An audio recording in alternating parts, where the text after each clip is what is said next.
უამინდობამ პრობლემების შექმნა ქობულეთის მუნიციპალიტეტში. ამ დრომდე ელექტროენერგია არ მიეწოდება ქობულეთის ცენტრალურ ნაწილს, დაახლოებით 1000-მდე აბონენტს. ძლიერმა ქარმა რუსთაველის ქუჩაზე, ბაზრის მიმდებარე ტერიტორიაზე ხეები მოგლიჯა, რის გამოც მაღალი ძაბვის ელექტროგადამცემი ბოძები დაზიანდა. ჩოლოქის მიმდებარედ კი მოგლიჯილმა ხემ სატვირთო ავტომანქანა დააზიანა. ამ დროისთვის ხეებისგან ტერიტორიები გაწმენდილია. რაც შეეხება ელექტროგადამცემ ბოძებს, გამგებლის სულხან ევგენიძის ინფორმაციით, პრობლემა ელექტროენერგიის კუთხით დღის ბოლომდე მოგვარდება.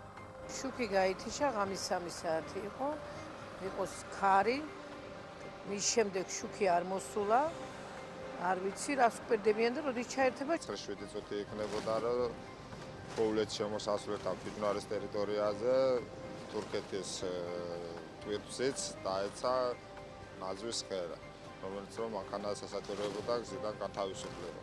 ჩვენი შარების შედეგად გავწმენდეთ წართ, მანქანას დაუზიანებლად გამოვიყვანეთ. ამ ეტაპისთვის სხვა დაზიანებები არ არის, იმიტომ რომ შევეხმიანეთ ყველა წარმომადგენლებს, სოფლებში ჯერჯერობით სიწყნარია, რამე დაზიანება არ არის. უშინ ენერგოპრო იყო აქ მოსული და ასე ჩვენ რაღაცა ტექნიკით ავეხმარებით და დღის ბოლომდეო ჩავთავთ.